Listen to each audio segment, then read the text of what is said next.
Welcome back to our journey through the Bible. Have you ever felt completely trapped? Stuck between a rock and a hard place with no way out? You've just been freed from 430 years of brutal slavery. You're finally on your way to a promised land, a new beginning. But then you look back and you see the dust cloud.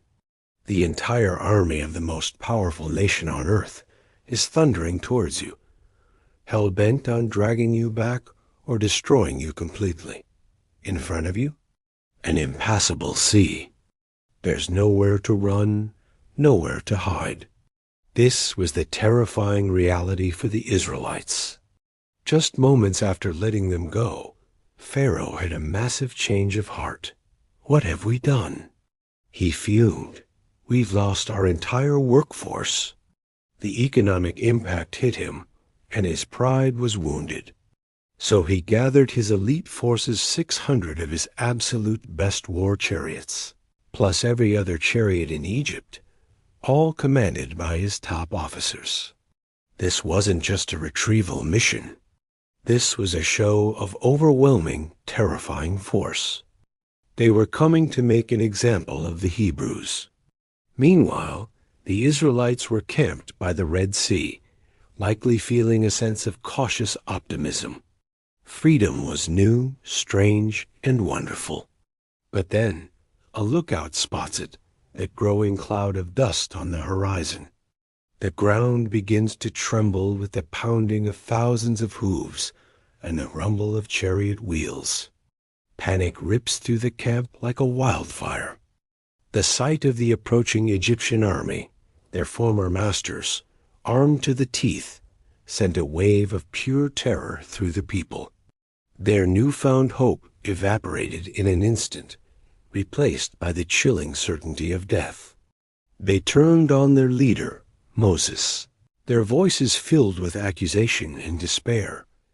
Was it because there were no graves in Egypt that you brought us out here to die in the desert? They wailed.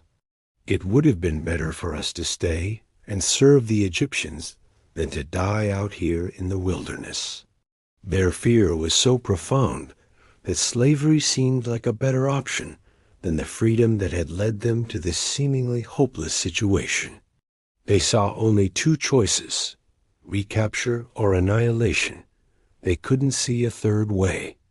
In this moment of extreme pressure, with an army at his back and a rebellion in front of him, Moses spoke words of incredible faith, words that have resonated through millennia for anyone facing an impossible situation. He told the people, "Do not be afraid. Stand firm, and you will see the deliverance the Lord will bring you today. The Egyptians you see today, you will never see again. The Lord will fight for you. You need only to be still." Imagine the courage it took to say that. Be still? While a chariot army is about to run you down? It sounds like madness. Moses was essentially telling them to stop panicking, stop trying to figure it out themselves, and watch what God was about to do. He was calling for a radical kind of trust, a faith that defies what the eyes can see. But even as Moses projected this confidence to the people, he himself was crying out to God in his heart. And God's response was not what he expected. God said to Moses, "Why are you crying out to me? Tell the Israelites to move forward? Forward? Forward into the sea?" This must have sounded just as crazy as "be still." But God's instructions were specific. "Raise your staff," he commanded, "and stretch out your hand over the sea to divide it, so the Israelites can go through on dry ground." God's plan was not to go around the obstacle, or to magically defeat the army where they stood. His plan was to go through the obstacle. He was about to do something so unprecedented, so reality-bending, that no one could have ever conceived of it. Then something miraculous happened. The angel of God, who had been leading the Israelites in a pillar of cloud, moved.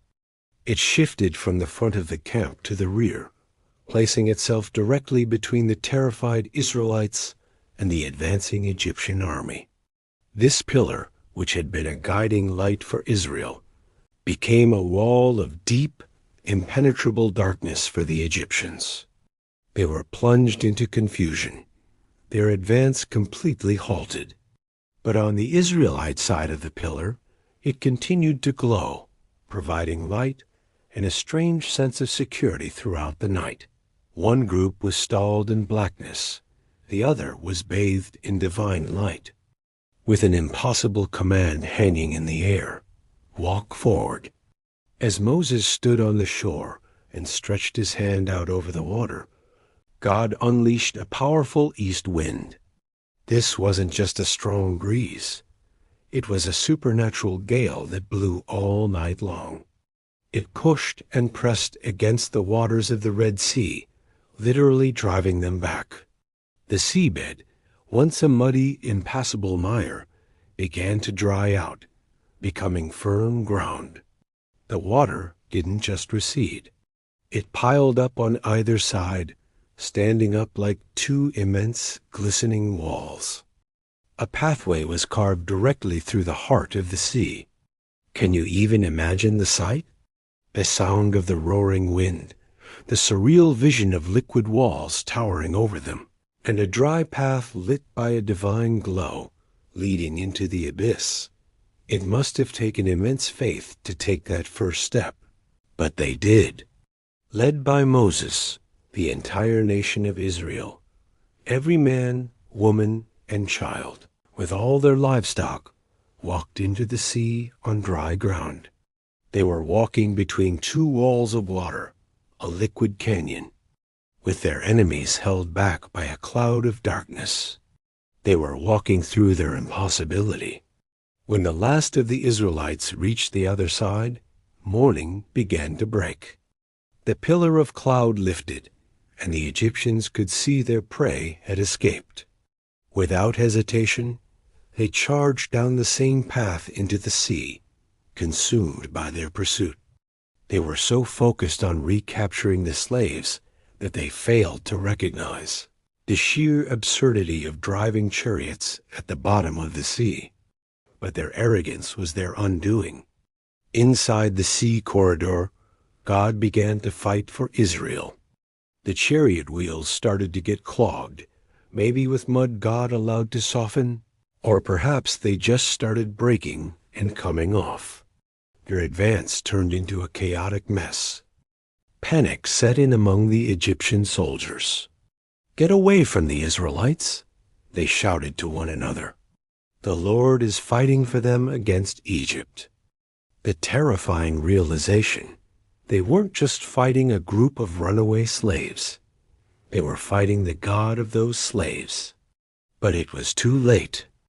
As the sun rose over the horizon, God gave Moses the final command: "Stretch out your hand over the sea again." Moses obeyed, and the moment his hand was outstretched, the laws of nature were restored. The watery walls, which had been held back by divine power, came crashing down with unimaginable force. The entire Egyptian army, Pharaoh's finest chariots, his commanders, his soldiers, was engulfed by the sea. The path of salvation for Israel became a watery grave for their oppressors. Not a single one survived. As the Israelites stood safely on the far shore, they watched as the bodies of their enemies washed up on the beach. The threat was gone. The most powerful army in the world had been utterly destroyed without a single Israelite lifting a sword. The sight was both terrifying and awe-inspiring. That day, their fear of Pharaoh was replaced by a profound fear and reverence for the Lord. They saw his incredible power and his faithfulness to his promise. And the Bible says they put their trust in the Lord and in his servant Moses. They had been trapped, but God had made a way where there was no way. This story shows us that sometimes the path forward isn't around our problems, but right through them. When we feel trapped with no way out, we are called to be still and trust, and then to move forward in faith when God opens a door, no matter how impossible it seems. Thanks for watching.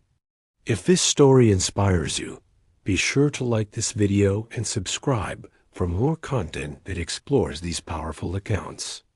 See you next time.